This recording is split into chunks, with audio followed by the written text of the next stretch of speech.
The silence inside Manhattan's most exclusive restaurant was so heavy, it felt like the air itself had stopped moving. The sound of glasses clinking and forks tapping on plates came to an abrupt end. Dozens of wealthy guests froze in place, their eyes drawn to one small scene unfolding between the polished tables and the soft glow of chandeliers. A boy stood there, trembling.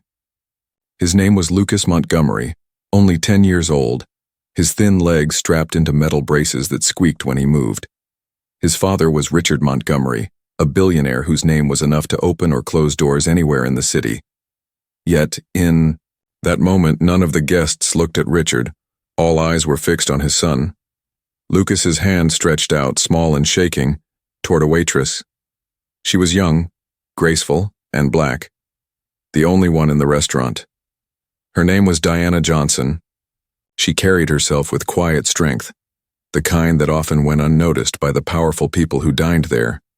A piano player had just begun to play a soft melody, and the sound seemed to awaken something in Lucas.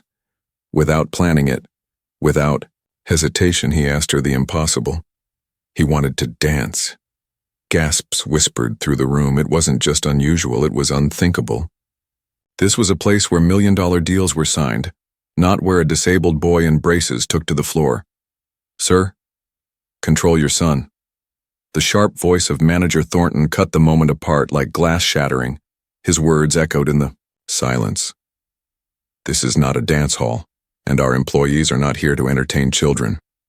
Richard Montgomery's chest tightened. He swallowed hard. This was the first time he had brought Lucas out to dinner since the accident 2 years earlier. The car crash that had changed everything and left his boy fighting to walk. He had thought the evening might restore some normalcy, but instead it was turning into humiliation. "Lucas, sit down." Richard's voice was low but firm. His hand moved slightly as if to pull his son back into the safety of the chair. Lucas didn't sit. His small hand remained in the air, reaching for Diana. His braces clinked as his legs shook, but his eyes were full of hope. Diana froze. She had been trained for 5 years to be invisible, to move swiftly through the room without catching too much attention, especially from men like Richard Montgomery. Yet at that moment, something stronger than caution tugged at her. "Mr. Thornton, I'm leaving. My shift is over." Her words shocked the entire room. She calmly removed her apron and folded it neatly onto her tray. Then she looked at Lucas and smiled softly. "I can't dance in an apron," she said. Richard's chair scraped against the floor as he stood abruptly. His face was pale, his jaw tight. "What do you think you're doing?" Diana met his gaze without flinching. Her voice was steady. "I'm accepting an invitation, sir." Before anyone could interfere, Lucas took a step forward. The metal braces screeched against the floor as his foot dragged awkwardly, but Diana didn't correct him or push him. She simply adjusted her own pace to match his. The entire restaurant held its breath. A woman whispered to her husband, "She'll be fired tomorrow." Others leaned forward, torn between scandal and curiosity. But Richard was no longer listening to them. His eyes fixed on his son, and suddenly, like a flash from another life, a memory pierced through him. His late wife, Elizabeth, had once held Lucas in their living room, teaching him to sway to music before the accident. "It's not about perfection," she had whispered, her laughter bright. "It's about connection." Now Richard watched as Diana let Lucas lead, clumsy as it was, each dragging step a struggle. But Lucas's face was changing. The fear faded. The shame melted away. His eyes glowed with pride, and for the first time in years, he was not being pitied, guided, or corrected. He was leading. The piano music filled the air, and the boy's braces echoed with each step. It was awkward, unpolished, fragile, and yet it was the most powerful dance anyone in the room had ever seen. When the boy finally stopped after 3 shaky steps, the silence was broken not by applause but by something deeper. People felt a lump in their throats, a weight pressing in their chests. Lucas looked up at Diana with gratitude. She bent slightly, speaking to him as though he were not a child, but a gentleman, Thank you for asking me out. It was an honor. She turned to leave, but Richard's voice stopped her. It was softer now, almost unrecognizable even to himself. Wait, what's your full name? She answered simply. Diana Johnson, sir. Richard repeated it slowly, as though memorizing something important. Then he reached into his jacket, pulled out a card, and held it out to her. My office tomorrow, 10 a.m. The entire restaurant froze again. Some waited for an explosion. Others expected Richard to destroy her career with one phone call. But Diana accepted the card quietly, her hand trembling only slightly, before turning away. At the table, Lucas looked up at his father, with wide eyes. Dad, why did you do that? The question lingered in the air like smoke. Richard could not answer. For a brief moment he saw his son not as a patient or a responsibility, but as a whole person he had ignored for too long.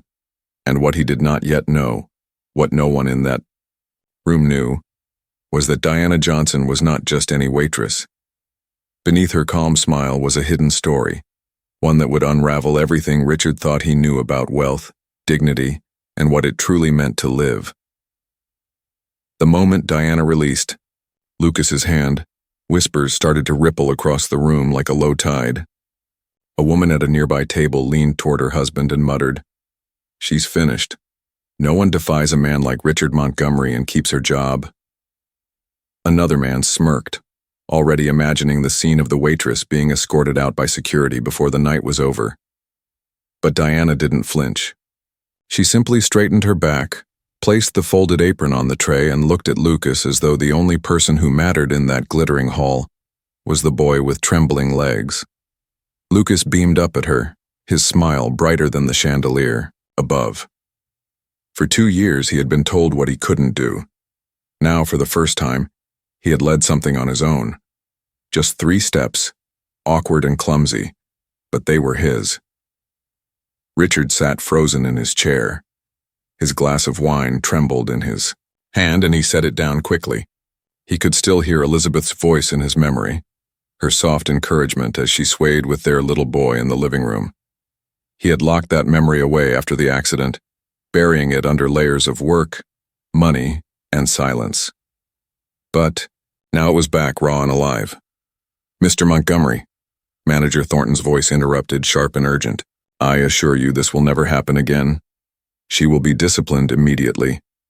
Every waiter, every chef, even the pianist seemed to hold still, waiting for Richard's response.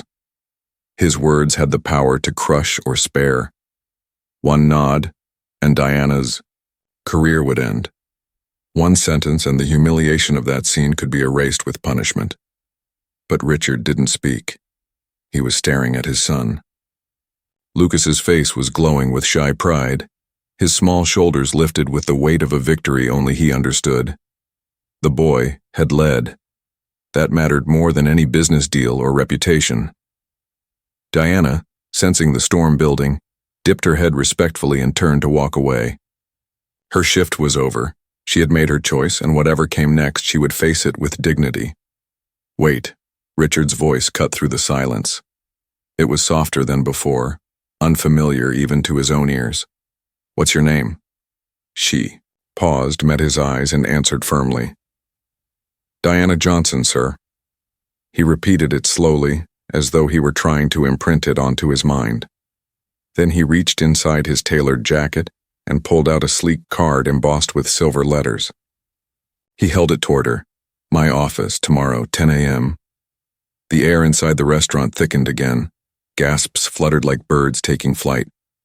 Was this mercy? Was this punishment? No one could tell. Diana took the card with steady fingers, though a faint tremor betrayed her nerves. She gave no thanks, no apology, only a small nod before turning toward the kitchen door. As she disappeared, Lucas tugged at his father's sleeve. His small voice carried a question that made Richard's heart pound. "Dad, why did you do that?" Richard blinked, caught off guard. For a long moment, he couldn't find the words.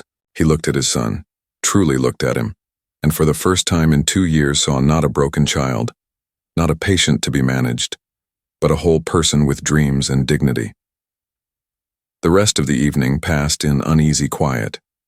Conversations picked back up, but softer than before, as though the weight of what had happened still lingered over the tables.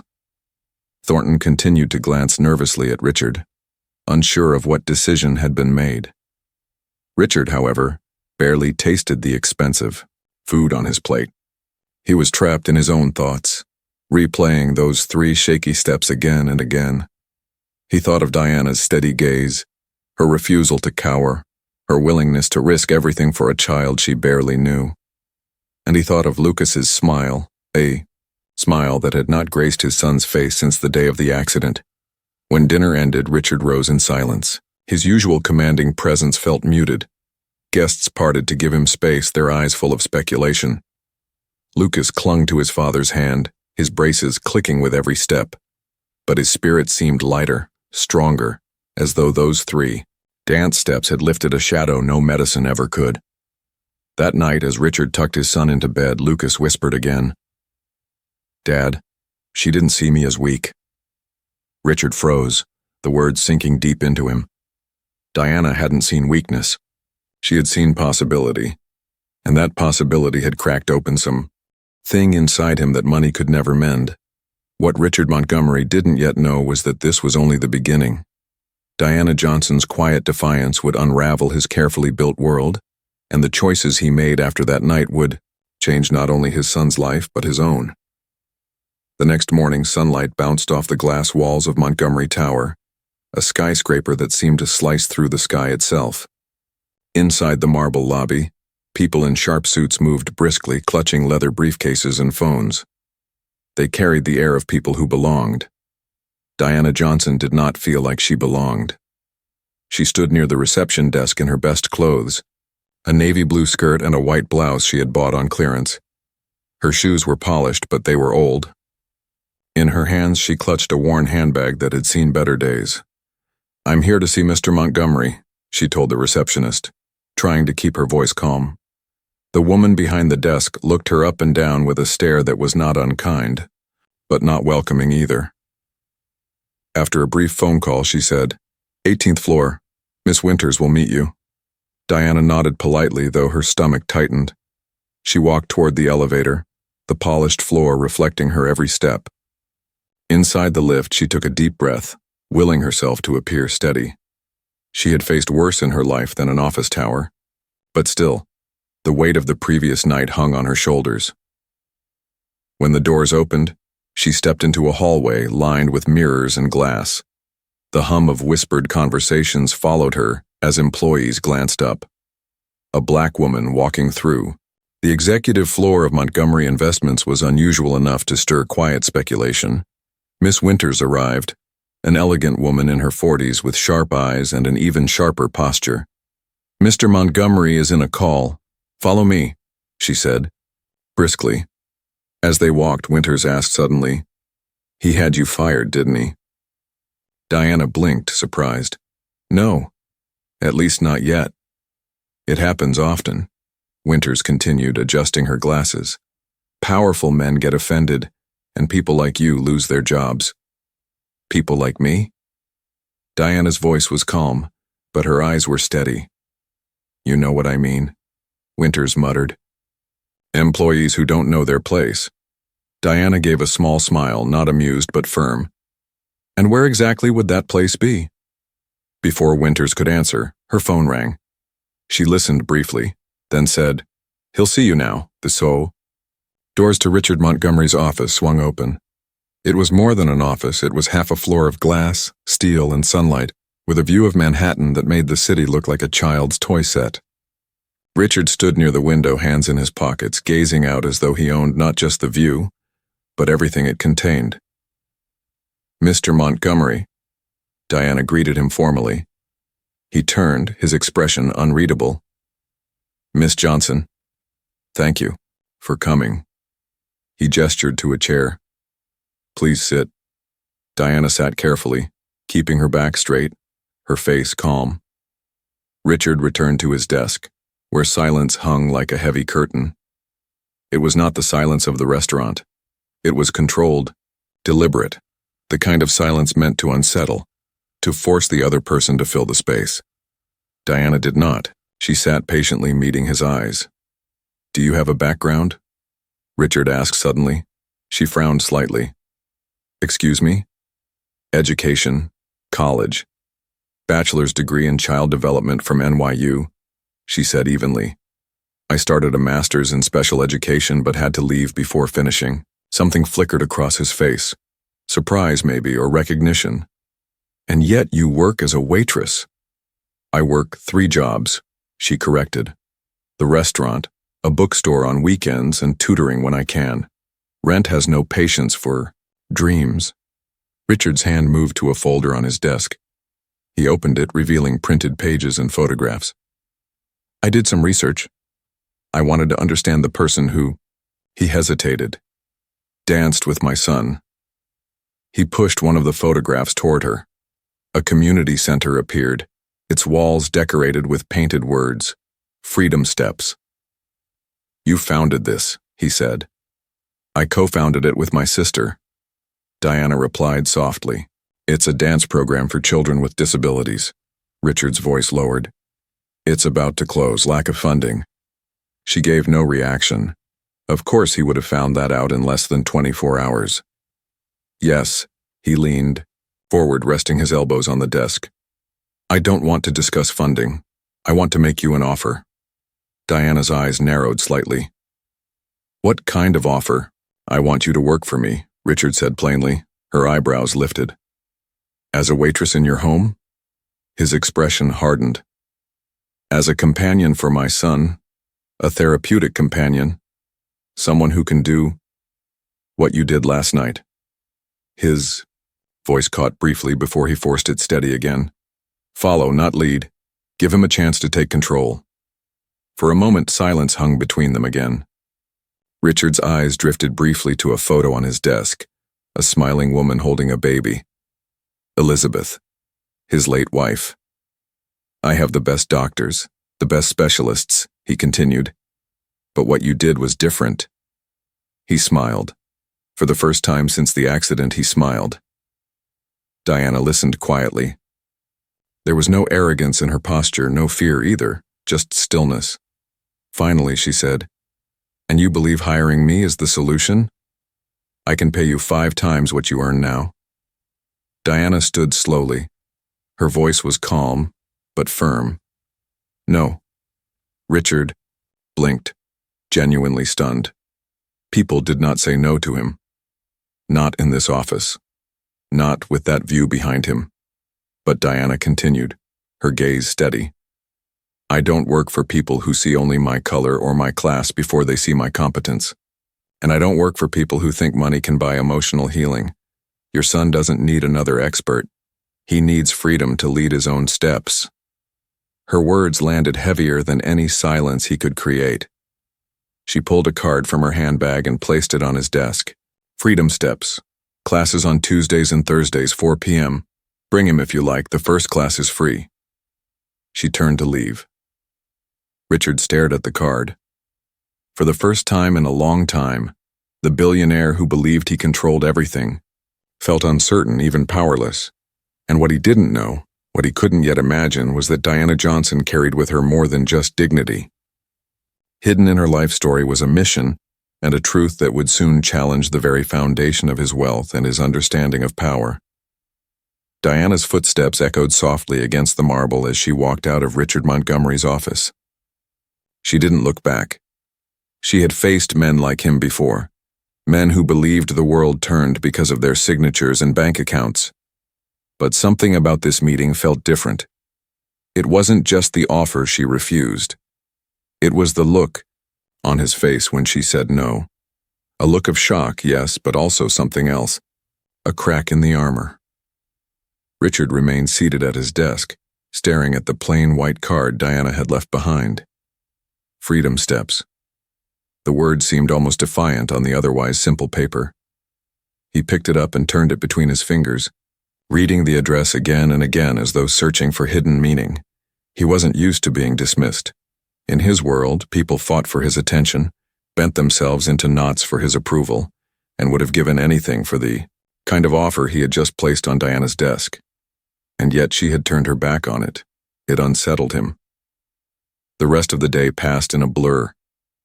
Meetings, calls, numbers flashing across screens. He performed them all with his usual efficiency, but his mind wandered back to the restaurant, to the dance, to his son's fragile smile, and to Diana Johnson, who had walked out of his office, with her dignity intact, leaving him with more questions than answers. That evening, Richard returned home to his penthouse. Lucas was in his room, quietly drawing, his braces leaned against the side of the bed. For a long moment, Richard watched him unseen from the doorway. The boy's head bent low, his small hands clutching a pencil. He looked fragile, but focused. "Dad," Lucas said suddenly without turning, "are you mad at me?" Richard blinked, startled. "Why would I be mad?" "Because of yesterday," Lucas said softly. "Because I asked her to dance." Richard walked into the room and sat on the edge of the bed. He wasn't sure what to say. He wanted to tell his son no, that he wasn't angry. But the truth was more complicated. He had been embarrassed, afraid even. Not of Lucas, but of how the world saw them both. Instead, he placed a hand gently on his son's shoulder. "You were brave." Lucas looked up, his wide eyes searching his father's face. "She didn't see me as weak." The words hit Richard harder than he expected.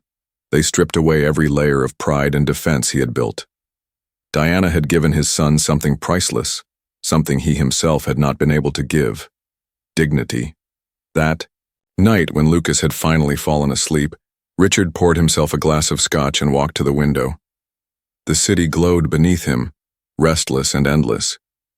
He had spent a lifetime conquering this skyline, building towers of glass and steel, multiplying his fortune year after year. Yet all of it felt strangely hollow compared to the sound of his son's laughter, or the sight of him taking those shaky dance steps. The card still lay in his pocket. He pulled it out again, reading the words: "Freedom Steps, Tuesdays and Thursdays. 4 p.m. Diana's refusal echoed in his mind. "Your son doesn't need more experts. He needs space to lead his own life." Richard clenched the card in his hand. He was not a man who took orders lightly, least of all from someone he considered beneath his world. Yet, for the first time, he wondered if perhaps she was right. The next morning in his office, Richard found himself distracted again as his assistant rattled off schedules and figures. His gaze wandered to the card still sitting on his desk. He dismissed the meeting early and closed his eyes, pressing his fingers against his temple. The truth was painful. Despite all the money he had spent on treatments, therapies, and specialists, nothing had brought his son the joy of that single imperfect dance. Meanwhile, Diana walked back to her small apartment in the Bronx after her bookstore shift that evening. She was tired, her feet sore, but her mind steady. She replayed the look on Lucas's face, the way his eyes had lit up when he realized he was leading. It was moments like that that fueled her, moments that reminded her why she had started Freedom Steps in the first place. Her sister Zoe was waiting when she arrived home, sitting at their worn kitchen table. "You saw him, didn't you?" Zoe asked, her voice both curious and cautious. Diana nodded, hanging her bag on a chair. "He's not the man I expected. He's closed. But the boy, Lucas, he's different. There's something in him fighting to break free." Zoe studied her sister. "Do you think he'll come?" Diana exhaled, looking down at the plain card she still had copies of in her bag. Men like Richard Montgomery don't walk into community centers. They build walls. But sometimes... She smiled faintly, remembering Lucas's trembling hand. In hers, sometimes the children climb right over those walls. At that very moment across the city, Richard sat in his office once more, staring at the same card. For the first time in years, the billionaire who believed he could buy anything felt the stirrings of a truth he could not control. And though neither of them knew it yet, those two worlds, his of wealth and glass towers, hers of resilience and scraped-together community, were about to collide in a way that would change them both forever. The following Thursday afternoon, The old warehouse on the corner of East 143rd Street buzzed with faint music and children's laughter. It didn't look like much from the outside, just brick walls, cracked windows, and a hand-painted sign that read Freedom Steps. But inside, the space carried an energy money couldn't buy. Posters hung on the walls with phrases like every move counts in your rhythm, your rules. The scuffed wooden floor creaked under sneakers, braces, and wheelchairs as children tried their own versions of dancing. Diana was already there, dressed in simple clothes with the program's faded logo printed on her shirt. She moved through the room with quiet purpose, encouraging a boy with a prosthetic leg as he tried to spin, laughing softly when he toppled but got up again. For her, this wasn't a job. It was a calling. Her sister Zoe adjusted a speaker in the corner and leaned close. "There's a Bentley outside," she whispered nervously. "And you won't believe who's in it." Diana followed her gaze through the cracked blinds. Parked at the curb was a sleek black car that seemed to belong to another world. Inside, the back seat, she saw him, Lucas, his small face pressed close to the glass, eyes wide with both fear and hope. Beside him in the driver's seat sat Richard Montgomery. He hadn't stepped out yet. His hands gripped the steering wheel tightly, his expensive watch glinting in the afternoon light. He looked like a man waging a war inside his own head. "He's not coming in," Zoe muttered. "Men like him don't walk into places like this." But Diana's eyes softened as she watched Lucas. "Don't underestimate the power of a determined son," she said quietly. They waited. For a moment the world seemed to hold its breath. Then with effort the car door opened. Lucas stepped out slowly, adjusting the metal braces strapped to his legs. He looked uncertain, but he was moving forward. And then, to everyone's surprise, the driver's side door opened too. Richard stepped out, dressed in casual pants and a sweater that looked carefully chosen to appear ordinary, though it still screamed privilege. "I told you he'd come," Diana murmured under her breath. Inside, conversation stopped as the door creaked open. Parents and children alike turned to look. Richard Montgomery was the last person anyone expected to see in this broken-down building, with its mismatched chairs and faded paint. "Mr. Montgomery," Diana greeted calmly, walking toward them with an ease that made the room less tense. She crouched down to Lucas's level and smiled. "Welcome, Lucas." The boy looked around in awe at the wheelchairs, braces, and prosthetics. For once he wasn't the odd one out. Here everyone carried their own battles on their bodies, and no one looked at him with pity. "It looks different," Lucas said hesitantly. "It looks free," Diana replied gently. Richard stepped inside behind his son, his eyes sweeping over the place. Children stumbled, fell, and got up again. A girl in a wheelchair spun in graceful circles, her arms stretched wide. A boy with one arm clapped along to the rhythm while others followed. To Richard it looked chaotic, unstructured, messy. "There's no order," he muttered, discomfort heavy in his voice. "There's structure," Diana said calmly, walking beside him. "Just not the kind you recognize." She turned back to Lucas. "Would you like to join?" Lucas's eyes lit up, but he hesitated, glancing at his father. Richard's jaw tightened, then slowly he nodded. "Go on. I'll be right here." Diana guided Lucas gently to the group, letting him find his place among the children. For the first time, he wasn't being told what to do, how to step, or how to hold himself. He was simply invited to try. As Richard stood at the edge, Zoe approached him with a kind smile. "The first day is always the hardest." "For the kids?" Richard asked. "For the parents," Zoe answered softly. Richard frowned, his eyes darting around the room. "This isn't therapy. I've hired the best rehabilitation specialists in the country." "And how has that been working for Lucas?" Zoe asked gently, her words landing with quiet force. Before Richard could respond, the studio door opened. An older woman entered, leaning on an ornate cane. Her hair was gray, braided neatly, her presence commanding respect. Zoe leaned in. "That's Dr. Elaine Mercer, neuroscientist, retired from Harvard." Richard's eyebrows rose. He knew the name. He had rejected her research proposals more than once. Dr. Mercer greeted a few children warmly before spotting him. "Mr. Montgomery," she said firmly, her eyes steady.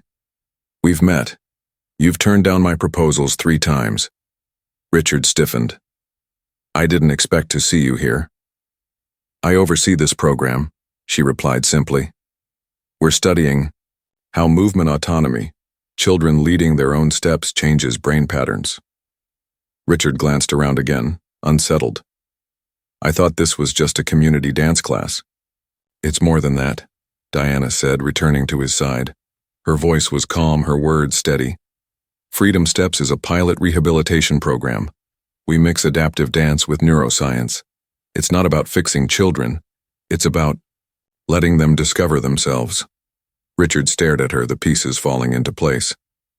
Why do you work as a waitress if you're leading something like this? Diana held his gaze. Because programs like this don't get funding. And because people like you rejected us 3 times. The truth stung. Richard realized then, he hadn't just underestimated her. He had dismissed her entirely. And yet, here she was, changing his son's life before his very eyes. Lucas stood at the edge of the floor, watching the other children move. Some wheeled, some limped, some hopped and laughed and tried again when they missed a beat. The music was steady, a warm drum pattern under a soft piano loop. Diana crouched beside him and spoke quietly so only he could hear. You choose the speed, she said. If you go slow, I go slow.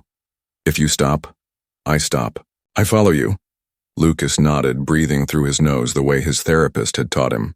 His hand hovered in the air, not asking for help this time, only searching for balance. He took 1 step, then planted his brace, then lifted again. Metal scraped the wood.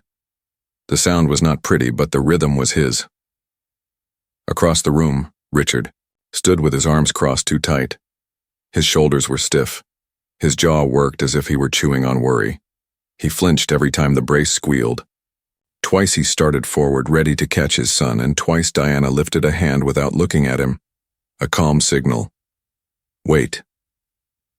Waiting did not come naturally to him. He was a man of answers, a man of speed. But he forced himself to stay at the edge, fingers digging into his own palms, watching the way Diana matched Lucas's pace, half a beat behind, never leading, never pulling. Lucas tried a small turn. His foot dragged. He wobbled and went down to 1 knee. The room went quiet. Richard's heart slammed against his ribs. He took a step forward. Lucas raised a hand in the air without looking back. I'm okay, he said, voice thin but steady. Diana stayed right where she was. Take your time, she said. What do you want your next move to be? Lucas set his hands flat on the floor and pushed. It wasn't graceful. It wasn't quick. It was his. He stood, breath coming fast, cheeks flushed. A little boy nearby, no more than 7, clapped once, then stopped, unsure if clapping was allowed here. Diana clapped back, just 1 beat, and the room followed with a short, gentle ripple of approval. Richard exhaled. He had not realized he had been holding his breath. Dr. Mercer eased up beside him, leaning on her carved cane. Up close, her eyes were kind but sharp, the kind of eyes that saw more than people said. Harder for the parents than the children, she murmured. He fell, Richard said, hearing the tightness in his own voice. He stood, Dr. Mercer replied. And he chose what came next. That choice is the therapy, Richard watched Lucas start again, this time setting a simpler pattern. Step, plant, pause. Step, plant, pause. Diana mirrored him, letting him see his own timing reflected in another body. A girl in a wheelchair rolled over and asked if she could try his rhythm with her wheels. Lucas smiled and nodded. She traced his beat in circles, wheels whispering on wood. Lucas looked taller for a moment, as if his spine had learned something his legs had not yet caught up to. What is this, doing for his brain? Richard asked, softer now. Dr. Mercer kept her eyes on the floor. When children choose their own movement, we see the brain's planning centers light up in a different way. Motivation rises, confidence rises, the nervous system learns that effort wins, even when the outcome is messy. That signal travels farther than any instruction. And the experts I hired? Richard asked. Not with challenge, but with regret. Experts are not the problem, she said. But expertise can smother if it never allows a child to lead. Waiting is harder than helping. It takes more love. Her words landed like a clean weight. Richard did not argue. For once, he did not have a spreadsheet to prove or a plan to defend. He only had a boy on a scuffed floor, inventing a pattern that belonged to him. Zoe came by with a box of small water cups and offered one to Richard. He took it with a quick thanks that surprised even him. Across the room, he saw another parent give a thumbs up to her daughter after a shaky pivot. The girl grinned, then missed the next beat and laughed at herself. No one corrected her. No one rushed to fix it. They tried again. A phone buzzed in Richard's pocket. Board meeting reminder. He stared at the screen, then pressed the side button and let it go dark. The world would not end if he missed an hour. His son's new rhythm was more important than any market swing. Water break, Diana called gently. Children rolled and limped to the side benches. Lucas made his way over, breathing hard, proud, and pink-cheeked. He sat and swallowed water in small sips. He did not look at his braces. He looked at the floor as if it were a map he had begun to draw. Richard crouched in front of him. How do you feel? Lucas wiped his mouth with the back of his hand. Like the floor listens when I tell it to wait. He smiled shyly. Can we come back? Richard's throat tightened. Yes, he said, steady and sure. We can come. Back. When the break ended, Diana brought out a simple exercise. Leader's choice, she said. One person creates a short pattern. Everyone else follows. No one fixes. We only learn the pattern. Several hands shot up. Lucas watched, hesitating. Then he lifted his hand halfway as if testing the air. Lucas, Diana said immediately, as if he had spoken loud and clear. Would you like to start us? He nodded. The room bent toward him, not with pity, but with attention. He thought, for a moment, then lifted his brace and set it down in a small tap. Tap, drag, pause, tap, drag, pause. He repeated it once, then looked up. Diana mirrored him. The girl in the wheelchair tapped her wheel rim in time. The boy with the prosthetic leg hopped the drag, then found a softer version that matched. Little by little, the room moved to a rhythm that did not exist 10 minutes earlier, and would not exist without him. Richard's vision blurred. He blinked it back. In the reflection of the studio mirror, he watched a room full of children choose to lean into his son's steps, imperfect and brave. He felt something inside shift, like a door that had been stuck for years and finally gave way. On the far wall, a bulletin board held photos of past classes and small handwritten notes. First solo push. Turned in chair. Stood for 3 beats. The notes were plain but tender. They looked more valuable than any trophy. After the session, parents gathered their kids. Shoes were tugged on. Braces were buckled. Laughter lived in the corners. Lucas tugged his father's sleeve. Dad, can we show her our living room song sometime? Our living room song? Richard asked. Mom's song, Lucas said softly, not looking up. Remember? The room seemed to tilt. Richard reached out and touched the top of his son's head. Yes, he said. We can show her. Diana approached, giving them space even as she came near. He did well, she said to Lucas first. You led with kindness. Lucas tried to hide a smile and failed. Can I come Tuesday? If you want to, she said. You lead that choice too. He nodded, serious as a promise. When Lucas went to grab his jacket, Richard turned to Diana. The words he had to say were not easy for him. He was not practiced at them, but he said them anyway. I am sorry, he began, for the way I saw you, for thinking money could solve what I was afraid to feel. Thank you for today. He paused. What does support look like that is not a check? Diana studied his face, weighing the question. Show up, she said. Learn his rhythm before you ask him to learn yours. Let him frustrate you without rescuing him. Celebrate seconds, not miles. If you can do that, everything else can follow. I can try, he said. Trying counts here, she replied. Dr. Mercer joined them with a folder. I will send my proposal again, she said, almost teasing. Send it to my personal email, Richard said. And if I do not answer in a day, call me, twice. Diana raised an eyebrow, a small smile touching the edge of her mouth. That sounds like a man who plans to keep coming back. He looked over at Lucas, who was helping the little boy from earlier zip a stubborn jacket. I plan to follow his lead, Richard said, and he meant it. They left the center without hurry. Outside, the late afternoon was soft and bright. The Bentley looked out of place on the block, but Richard did not notice the stairs the way he once would have. He opened the back door for Lucas, then paused and shut it gently. Walk with me to the corner? He asked. Lucas nodded. They went, slow.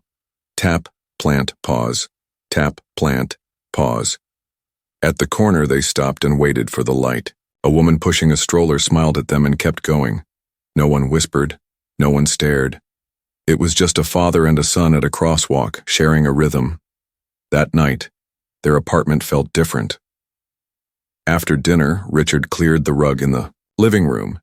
He took out the little speaker from a drawer he had not opened since Elizabeth died.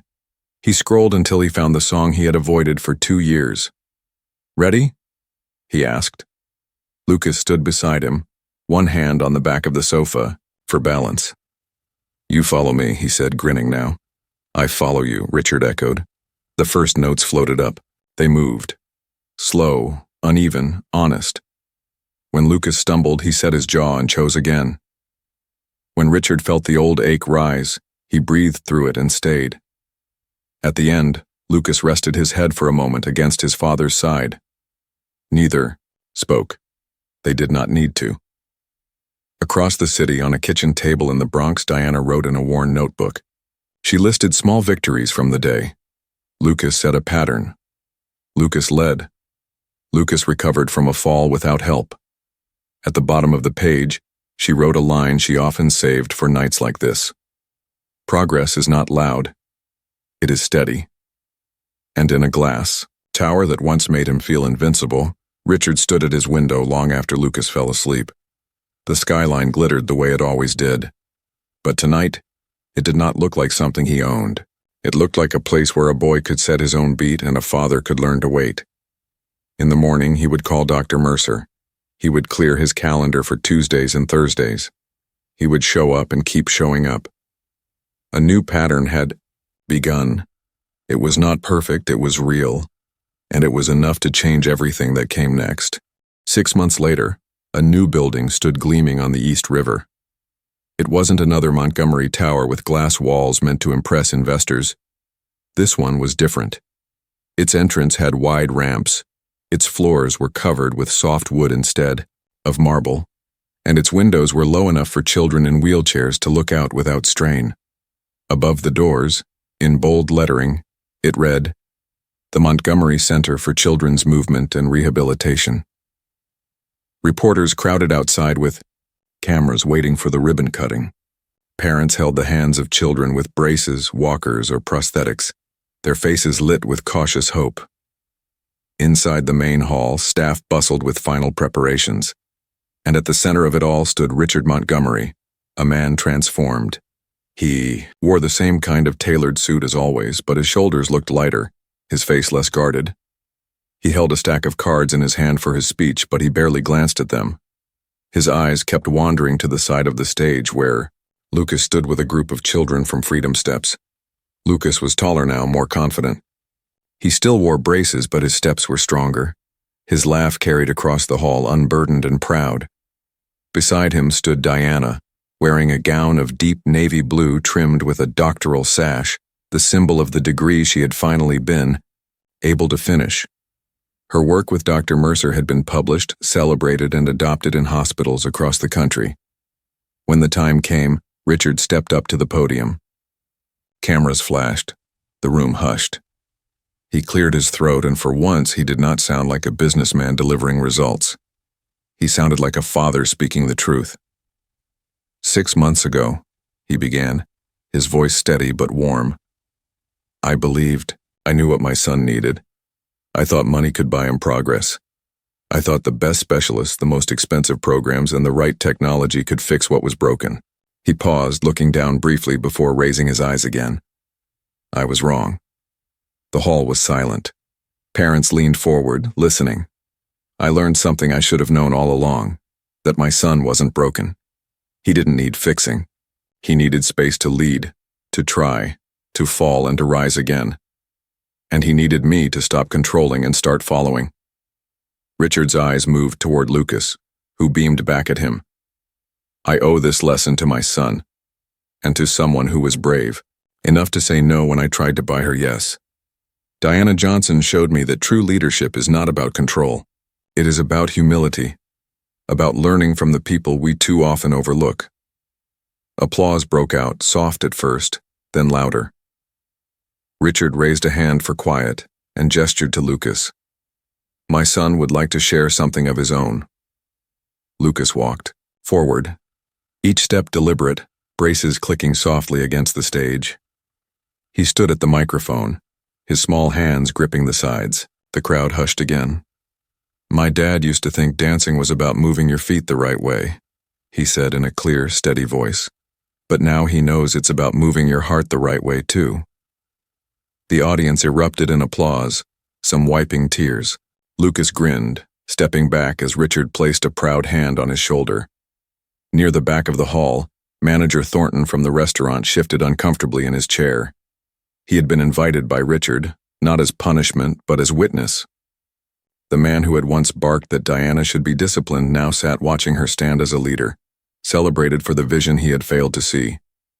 Diana took the stage next, not to boast, but to thank. She spoke about the children who had taught her more than any classroom ever could, about the strength that comes not from perfection, but from perseverance, about how progress is not measured in flawless steps, but in the courage to keep stepping. Dr. Mercer closed the ceremony with words that settled into the bones of every listener.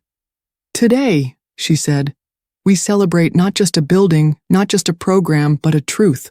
That wisdom can come from anywhere. That dignity is worth more than power, and that when we dare to follow the rhythm of those society often silences, we discover music that can change the world. When the ribbon was finally cut, children flooded into the new center, testing its wide-open spaces, its soft floors, its mirrors that reflected not their limitations, but their strength. Lucas led the way, braces clinking, his steps steady and sure. Richard watched, his chest swelling with something money could never buy. He thought of Elizabeth, his late wife, and how she had once said, "It's not about perfection, it's about connection." He finally understood. The billionaire who had once measured his worth in profits and towers now measured it in laughter, in freedom, in the steady rhythm of a boy leading his own steps. And as Diana stood beside him, her eyes bright with purpose, he knew the greatest investment of his life had not been in steel or glass, but in the courage to listen, the humility to follow, and the simple miracle of saying yes when a child reached out his hand to dance.